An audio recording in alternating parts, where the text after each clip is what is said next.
I used to believe love could survive anything. Whenever bills piled up or another project failed, I told myself, keep going, Ethan. Things will get better. I believed hard work would eventually bring success. More importantly, I believed my wife would always stand beside me. I was wrong. That evening, I walked into our apartment carrying a small paper bag.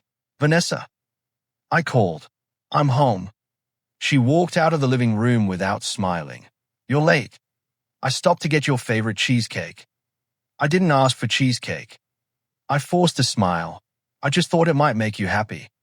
It won't. Her cold voice made my stomach tighten. I placed the bag on the kitchen counter. Did something happen? Yes. What is it? We need to talk. Those 4 words felt heavier than anything I had ever heard. I pulled out a chair. Okay, tell me. She stayed standing. I've made my decision. What decision? I want a divorce. For a moment, I honestly thought I had misunderstood her. What? I can't do this anymore. Vanessa, we're just going through a hard time. No, Ethan, you've been saying that for years. I know things aren't perfect, but I'm trying.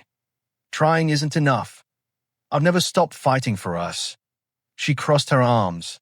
You fight, but you never win. Her words hit harder than I expected. I'll find another project. You always say that. I mean it this time. I don't believe you anymore. Silence filled the room. I looked at our wedding photo hanging on the wall. Do you remember that day? She didn't even turn around.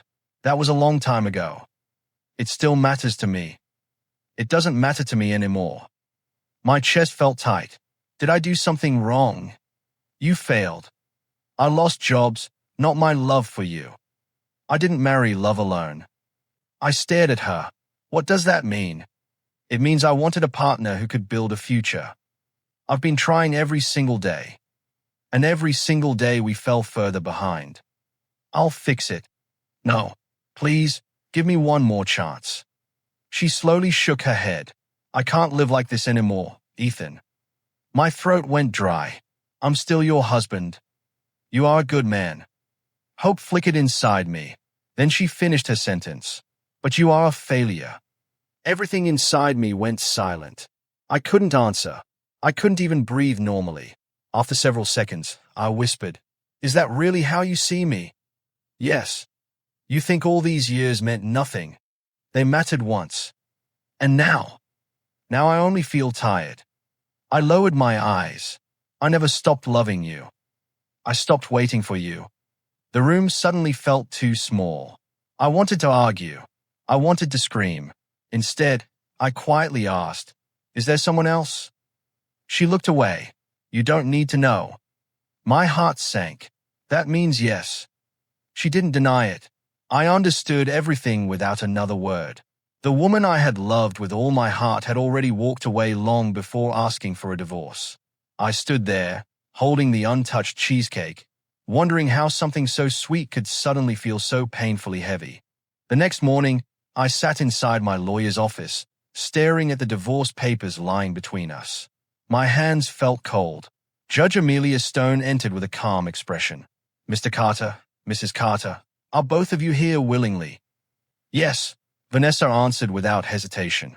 I forced myself to nod. Yes. Judge Stone looked at us for a moment. Marriage is not easy. Are you both certain this is what you want?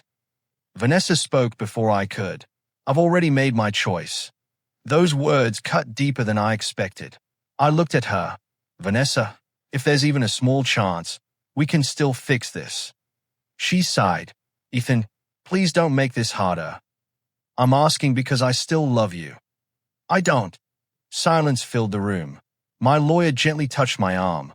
Mr. Carter, you don't have to say anything if you're not ready.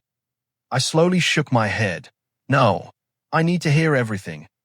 Judge Stone looked at Vanessa. Mrs. Carter, do you wish to add anything? Only that I want to move on. Before I could answer, the office door opened. A tall man walked inside wearing an expensive suit. Vanessa smiled. That smile was one I hadn't seen in months. He walked straight toward her. Sorry I'm late. It's okay, she replied. He placed a hand on her shoulder. My chest tightened. I looked at him. Who are you? He smiled politely. Brandon Hayes. The name meant nothing to me. Then he held Vanessa's hand. Everything suddenly made sense. I stared at her. So, this is why. She didn't pull her hand away. Ethan. How long? She stayed quiet. Answer me. A few months. I laughed bitterly. A few months? I didn't plan for it to happen. But it happened anyway. Brandon stepped forward. I don't want any trouble. I looked at him. You already brought it. Judge Stone spoke firmly. Please remain respectful. I took a deep breath. I trusted you, Vanessa. I know. No, you don't. She lowered her eyes. I was lonely. I was working for us. You were never home. I was trying to pay our bills. You never understood what I needed. I shook my head. I gave you everything I had. I needed more. Those 3 words destroyed whatever hope remained inside me. Judge Stone quietly said, let's continue with the legal process. I signed the papers with trembling hands. Each signature felt like saying goodbye to the life I thought I would have forever. When everything ended, Vanessa stood up. I hope one day you find happiness. I looked at her. I hope one day you understand what you lost. Neither of us spoke again. I walked outside. Rain poured from the gray sky. I didn't bother opening my umbrella. My phone suddenly rang. The screen showed a familiar name. Daniel Brooks. I answered. Hello. Ethan? Yeah. It's been years. It has. I heard what happened. I stayed silent. Daniel continued. Listen carefully. Tonight there's a business networking event downtown. I laughed softly. You picked the wrong day. No, I picked the perfect day. I'm not in the mood. You need a new beginning. I just lost my marriage. And that's exactly why you should come. I don't even own a decent suit anymore. Wear whatever you have. I'll only embarrass myself. No, you won't. I closed my eyes. What if nobody wants me there? Daniel answered without hesitation. Then prove them wrong. His confidence surprised me. After a long pause, I finally said, fine. I'll come. Good. Meet me at 7. That evening, I stood alone inside the grand ballroom, feeling completely out of place. Everyone looked successful. Everyone looked confident. I wanted to leave. As I turned around, I accidentally bumped into a woman wearing an elegant silver dress. I'm so sorry, I said. She smiled. It's all right. I wasn't paying attention. Neither was I. I expected her to walk away. Instead, she asked, Are you here alone? Yes. So am I. I'm Ethan Carter. She offered her hand. Eleanor Sinclair. The name sounded familiar. Then someone nearby whispered, That's the Sinclair heiress. I froze. She noticed my reaction and smiled. Please don't look so nervous. I've never spoken to someone like you. She laughed softly. Someone like me. A billionaire. I'm still just a person. For the first time in a very long while, someone looked at me with genuine respect instead of disappointment. She studied my face for a moment before saying quietly, Mr. Carter, I think you are far more valuable than you believe. I barely slept after the business event. Eleanor's words stayed in my mind all night. Mr. Carter, I think you are far more valuable than you believe. No one had spoken to me like that in years. The next morning, my phone rang. Hello. Ethan, it's Eleanor. I sat up straight. Good morning. I hope I'm not calling too early. Not at all. I've been thinking about our conversation. So have I. She laughed softly. I'd like you to visit Sinclair Group today. I frowned. Why? I want you to meet someone. I don't understand. You will when you get here. I hesitated. Are you sure? Completely. I don't even work for your company. Maybe that's about to change. Her confidence surprised me again. I'll be there. An hour later, I walked into the Sinclair Group headquarters.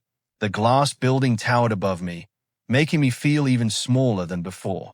Eleanor greeted me with a warm smile. You came. You sounded convincing. I hoped you would trust me. I'm trying. She handed me a visitor badge. Come with me. As we entered a conference room, several executives looked at me with curiosity. Eleanor introduced me. This is Ethan Carter. One man adjusted his glasses. The architect. Yes. Another executive frowned. I heard his last company failed. My face burned. Before I could answer, Eleanor spoke calmly. Companies fail. Talent doesn't. The room became quiet. She turned toward me. Would you like to share your design ideas? I took a slow breath. If you're willing to listen. We are. I walked to the screen and explained my ideas for improving one of their upcoming projects. When I finished, nobody spoke for several seconds. Finally, an older man looked directly at me. I'm Martin Sinclair. I immediately recognized the name, chairman of Sinclair Group. He folded his hands. Your ideas are practical. Thank you, sir. But ideas are easy. I know. Can you defend them? Yes. He asked difficult questions one after another. What happens if costs increase? I already planned for that. And labor shortages. I have another solution. What if investors refuse? I'll show them long-term savings. He watched me carefully. You answered without guessing. I only speak when I'm sure. A small smile appeared on his face. I respect that. Relief quietly filled my chest. After the meeting ended, Martin stood. Miss Sinclair. Yes, father. I want Mr. Carter to prepare a full proposal. I'll arrange it. He looked back at me. This is not a promise. I understand. It is only an opportunity. That's all I've been asking for. He nodded once before leaving. I looked at Eleanor. You didn't have to do this. I know. Then why? She smiled gently. Because I believe good people deserve real chances. I looked down. I don't know how to thank you. Don't thank me. What should I do instead? She met my eyes. Show everyone what you're truly capable of. For the first time since my divorce, I felt something I thought I had lost forever. Hope. After the meeting, Eleanor walked beside me through the quiet hallway. You handled my father's questions well, she said. I thought he was trying to make me fail. He was testing your confidence. I almost lost it. But you didn't. I smiled weakly. That was because you believed in me first. She looked ahead. I believe in honesty more than perfection. Before I could answer, another woman approached us with a calm expression. Eleanor. Mother. Eleanor turned toward me. This is my mother, Grace Sinclair. I offered my hand. It's a pleasure to meet you. She shook it politely but without smiling. So, you're Ethan Carter. Yes. I've heard quite a bit about you. I hope it was good. That depends. She folded her arms. May I ask you something? Of course. Do you want my daughter's money? The question caught me completely off guard. I looked directly into her eyes. No. Think carefully before you answer. I already have. Then why are you here? I only want a chance to prove myself. She stayed silent for a moment. You expect me to believe that? You don't have to. What do you mean? I can't control what you believe. I can only control my actions. Grace studied my face. Interesting. She turned to Eleanor. I hope you're judging him wisely. I am.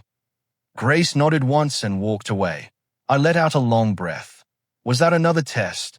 Eleanor smiled. My mother trusts actions more than words. I hope I passed. You did better than you think. Later that afternoon, we reviewed project drawings together. She pointed at one page. Would you change this entrance? Yes. Why? It feels impressive, but it doesn't feel welcoming.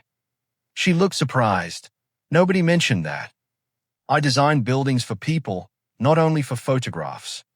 She smiled. I like the way you think. I laughed quietly. I forgot what it feels like to hear that. Her smile faded. We have something in common. What do you mean? People only see my family's money. They don't see you. They see the Sinclair name first. And Eleanor second. Exactly. I nodded slowly. I know how that feels. She looked at me. Really? People stopped seeing Ethan. They only saw my failures. For a moment, neither of us spoke. Then my phone buzzed. It was my sister, Olivia. I answered immediately. Hey, how did the meeting go? Better than I expected. I told you not to give up. I almost did. She laughed softly. I'm proud of you. Thanks, Ethan. Yes. People who only value money never understand loyalty until they lose it. Her words stayed with me even after the call ended. As evening arrived, I returned to my apartment carrying the project files Eleanor had trusted me with. For the first time in years, I felt useful again. Just as I unlocked my door, I heard a familiar voice behind me. Ethan. I turned around. Vanessa stood in the hallway.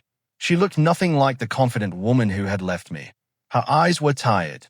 She held her hands together nervously. I didn't expect to see you here, I said. She took one slow step forward. I know. What do you want? She lowered her eyes. I think I made a mistake. I stared at Vanessa for several seconds before speaking. You said you made a mistake. She nodded. I did. What changed? She looked down. Everything. I unlocked my apartment door. Come in. She stepped inside quietly. The room felt strangely unfamiliar with her standing there again. I placed my briefcase on the table. You wanted this divorce. I know. You said I was a failure. I know. You chose Brandon. I know. Her voice grew softer with every answer. I crossed my arms. So why are you here? She sat on the edge of the couch. Because the life I imagined doesn't exist. I remained standing. Explain. She took a deep breath. Brandon isn't the man I thought he was. I didn't interrupt. He promised me security. And he lied. In what way? He hid everything. What everything? She rubbed her hands together. His company is drowning in debt. I frowned. I thought his business was successful. So did I. What happened? He borrowed money from everyone. I stayed silent. He made risky investments. And they failed. I slowly sat across from her. Did you know any of this before? She shook her head. No. When did you find out? After the divorce. I let out a bitter laugh. So the dream ended quickly. It became a nightmare. Neither of us spoke for a moment. Then she whispered, I thought money would make me happy. I looked at her tired face. The woman sitting before me wasn't proud anymore. She looked frightened. Part of me wanted to say she deserved it. Another part remembered every happy memory we once shared. She wiped away a tear. I know you hate me. I don't know what I feel. You have every reason. I trusted you. I betrayed that trust. Yes. She nodded. I'm sorry. The apology sounded sincere. Still, it couldn't erase what had happened. My phone suddenly rang. It was Eleanor. Excuse me. Vanessa quietly nodded. I answered. Hello. Ethan, are you busy? A little. I won't keep you long. Is everything all right? Better than all right. What happened? My father approved your proposal. I blinked. Really? He wants you to lead the Riverside project. For a second, I couldn't speak. Ethan. I'm here. Are you okay? I wasn't expecting this. You earned it. I don't know what to say. Say yes. I smiled without realizing it. Yes. Good. We'll meet tomorrow morning. I'll be there. After ending the call, I looked back at Vanessa. You got good news. I did. I'm happy for you. I wasn't sure whether to believe her. She stood slowly. I should leave. You don't have to rush. I don't belong here anymore. Her words echoed through the room. Before opening the door, she stopped. I truly hope you find the happiness I threw away. She walked out before I could answer. I stood alone, holding my phone, wondering why success suddenly felt so much heavier than failure. The next morning, I arrived at Sinclair Group earlier than usual. I carried my sketches under one arm, but I also carried doubts inside my mind. Eleanor greeted me with a smile. You look nervous. I am. That's normal. What if I disappoint everyone? You won't. How can you be so sure? Because I've watched you work. I smiled. Thank you. She handed me a folder. This is the Riverside Project. I opened it. It's much bigger than anything I've ever led. I know. Why trust me? Because talent deserves opportunity. I looked at her. You always know what to say. She laughed. I only tell the truth. Just then, Daniel walked into the conference room. Ethan, it's good to see you. I brought something. He placed an old blue folder on the table. Do you recognize this? I opened it. My eyes widened. My university design. You kept it? No. I found it. Where? In court records. I frowned. I don't understand. Daniel pointed at one page. Look closely. I compared the drawings. Every line looked familiar. This can't be real. It is. My design was copied. Daniel nodded. Years ago, another construction company used your work without permission. I couldn't believe it. How did nobody notice? They changed a few details. I clenched my fists. I spent years thinking I wasn't good enough. You were never the problem. Eleanor gently touched my arm. You deserve better. Before I could answer, Daniel's phone buzzed. He looked at the screen. You should see this. He showed us a live business interview. Brandon stood in front of reporters. His confident smile was gone. One reporter asked, "Is it true your company has unpaid debts?" Brandon forced a smile. "We're handling temporary challenges." Another reporter spoke. "Several investors have withdrawn today. Your response?" "They're overreacting." The broadcast suddenly showed people leaving his office building. Daniel looked at me. "It's falling apart." I stayed silent. Then the screen showed a young boy walking toward Brandon. "Dad." Brandon looked surprised. "Noah, why are you here?" "I wanted to help." "You should be at home." The boy frowned. "But Uncle Victor said you hide money in fake companies." The reporters immediately became silent. Brandon's face turned pale. "Noah, I heard you talking yesterday." "Stop. You said nobody would ever find the secret accounts." Every camera pointed at Brandon. The reporters started shouting questions. The broadcast ended. Daniel slowly lowered his phone. Well, I couldn't speak. An innocent child had exposed the truth without realizing it. Later that evening, Vanessa called me. "Can we meet?" We met at a quiet park. She looked exhausted. "I saw the news." "So did I." She took a deep breath. "I don't know what to do anymore." I stayed quiet. She looked directly at me. "Can you forgive me?" The question stayed between us. I wanted to tell her no. I wanted her to feel every bit of pain I had carried. But revenge suddenly felt empty. Before I answered, Eleanor called. I stepped aside. "Ethan." "Hi. I hope I'm not interrupting." "No. I just wanted to remind you of something." "What is it?" "Sometimes moving forward is the greatest victory." I closed my eyes. Her words settled my restless heart. When I returned, Vanessa looked at me with hope. Before either of us could speak, my phone buzzed again. A breaking news alert filled the screen. Brandon had just blamed Vanessa publicly for every failure in his collapsing business. I stared at the breaking news on my phone until the screen went dark. Brandon had blamed Vanessa for everything. I slipped the phone into my pocket. Vanessa looked at me. "Did something happen?" I nodded. "You should see the news yourself." She opened the article on her phone. Her face turned pale. He blamed me." I stayed quiet. I stood by him. She looked ready to cry. "I gave up everything for him." I finally spoke. "He only stood by you while life was easy." She lowered her head. "I understand that now." She walked away before I could say another word. I watched her disappear into the crowd. For the first time, I didn't feel satisfaction. I only felt tired. The following week, investigators officially entered Brandon's company headquarters. Every business channel covered the story. I sat in Martin Sinclair's office while the television played quietly in the background. Martin looked at the screen. Greed always leaves evidence. I nodded. It finally caught him. It always does. The reporter continued speaking. Authorities have frozen company accounts while corruption investigations continue. Martin turned off the television. Ethan. Yes, sir. Focus on your own path. I'm trying. Good. I don't want to become obsessed with revenge. Then don't. He smiled. The best revenge is becoming someone your past can never control again. His words stayed with me. Over the next several weeks, I buried myself in work. Every morning began with blueprints. Every evening ended with meetings. Eleanor often stopped by my office. Have you eaten today? I looked up from my desk. Not yet. She sighed. You always forget. I lose track of time. She placed a sandwich beside my notebook. Then let me remind you. I laughed. You're starting to sound like my sister.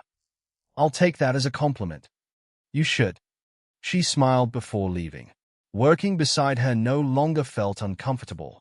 It felt natural. One afternoon, Olivia called. Hey, big brother. Hi. Guess who I saw today?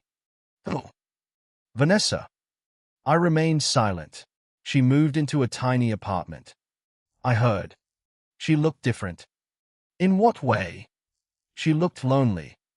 I closed my eyes. I hope she learns from everything. I think she already has.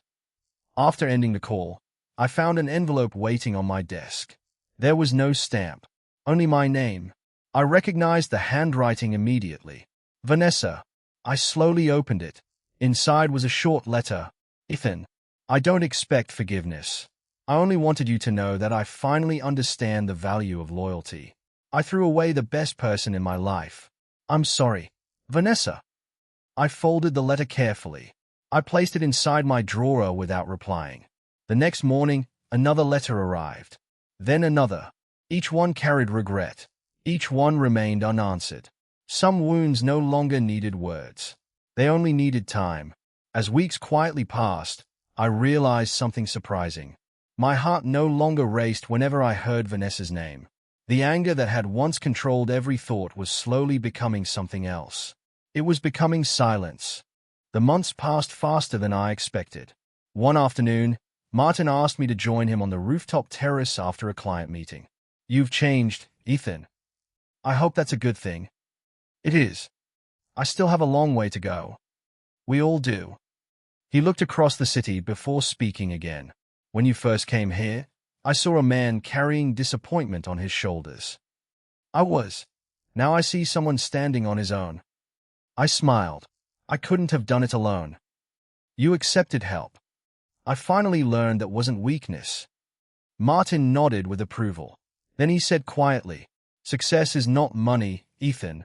Success is becoming the person hardship could not destroy. His words settled deep inside me. I'll remember that. I hope you do.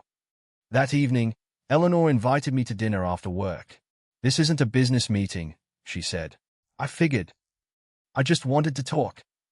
I'd like that. We chose a small restaurant instead of somewhere expensive. She laughed as she looked around. I like places where nobody recognizes my last name. I can understand that. Can you? I know what it's like when people stop seeing the real person. She smiled gently. For years, everyone expected me to be perfect. And were you? She laughed. Not even close. I smiled.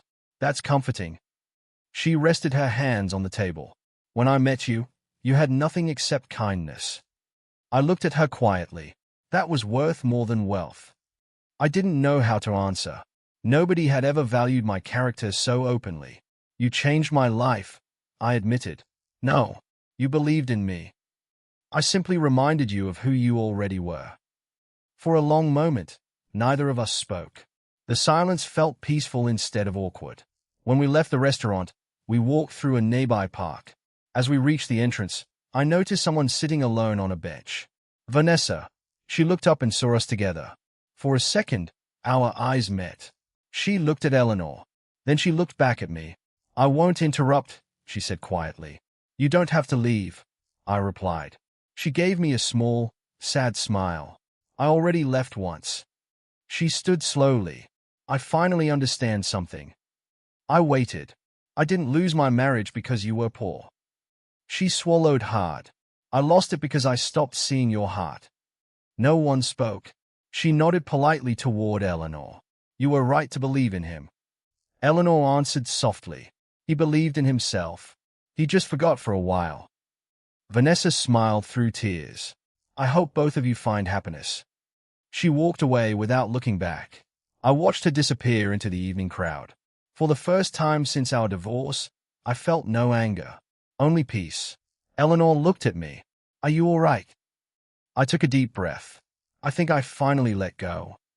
She smiled. I'm glad. The following morning, Eleanor knocked on my office door. Do you have a minute? Of course. She placed a folder on my desk. I opened it. Inside were plans for a new international project. I looked up. What is this? Our company is opening a new development overseas. I stared at the documents. I'd like you to come with me. I blinked. As the lead architect. She smiled. As my partner on the project. I looked at the folder, then back at her. A new future stood quietly in front of me. The only question left was whether this was the beginning of a new life, or another test of trust. 3 years passed faster than I ever imagined. Sometimes I still remembered the night Vanessa called me a failure. The memory no longer hurt. It reminded me how far I had come. I stood inside the Sinclair Group boardroom as the final contract was signed. Martin smiled. Congratulations, Ethan. Thank you. You're officially my business partner. I looked at the agreement in front of me. I never thought this day would come. Martin laughed softly. Neither did I. I hope I can live up to your trust. You already have. Eleanor smiled across the table. I told you he would. Martin nodded. You were right. After everyone left, I remained in the empty room. Eleanor walked over. What are you thinking about? My first day here. You looked terrified. I was. You almost turned around before entering. I actually did. She laughed. I remember. You noticed. I notice more than you think. I smiled. You've always believed in me. Because you earned it. We walked through the hallway together. Employees greeted us with warm smiles. Good morning, Mr. Carter. Morning. Congratulations, sir. Thank you. Every greeting still felt strange. Years earlier, I had doubted my own worth. Now people trusted my decisions. The biggest change wasn't my job. It was my confidence. That evening, Eleanor and I visited one of our newest construction sites. She handed me a safety helmet. You still insist on checking every detail yourself. I always will. Even as a partner. Especially as a partner. She smiled proudly. I knew you'd say that. We watched workers finish the final section of the building. It looks beautiful, she said. It belongs to everyone who worked on it. And to the man who designed it. I shook my head. No project succeeds alone. She laughed. You never take all the credit. Because it wouldn't be true. She looked at me quietly. That's one reason I admire you. I felt my face grow warm. You make compliments sound easy. They're easy when they're honest. As the sun began to set, we sat on a nearby bench. She looked at me. Can I ask you something? Always. Are you finally happy? I thought carefully before answering. I think happiness is different now. What do you mean? I used to believe happiness meant proving people wrong. And now it means waking up without anger. She smiled. I like that answer. I looked at her. What about you? I spent years chasing everyone's expectations. And now I only chase peace. I reached for her hand. She didn't pull away. Instead, she smiled. I trust you, Ethan. I'll spend the rest of my life protecting that trust. I know. For a moment, neither of us spoke. The quiet between us said more than words ever could. I finally understood something simple. Real success wasn't measured by money. It was measured by the people who believed in you when you struggled the most. Several weeks later, my family gathered at Martin's home to celebrate the completion of our overseas project. The evening felt warm and peaceful. Olivia hugged me. I always knew you could do this. I smiled. You believed in me before anyone else. She laughed. I just reminded you what you kept forgetting. Daniel walked over carrying 2 glasses. One for the architect, and one for the friend who refused to give up on him. He handed me a glass. I only made 1 phone call. It changed my life. Martin joined us. I believe every person needs someone willing to open 1 door. I nodded. You opened more than 1. He smiled. No. He looked around the room before continuing. You walked through them yourself. Later that evening, everyone gathered in the garden. Martin gently tapped his glass. I'd like to say something. The conversations became quiet. He looked directly at me. Life is strange. Sometimes losing 1 door allows us to see another that was always open. The words settled into my heart.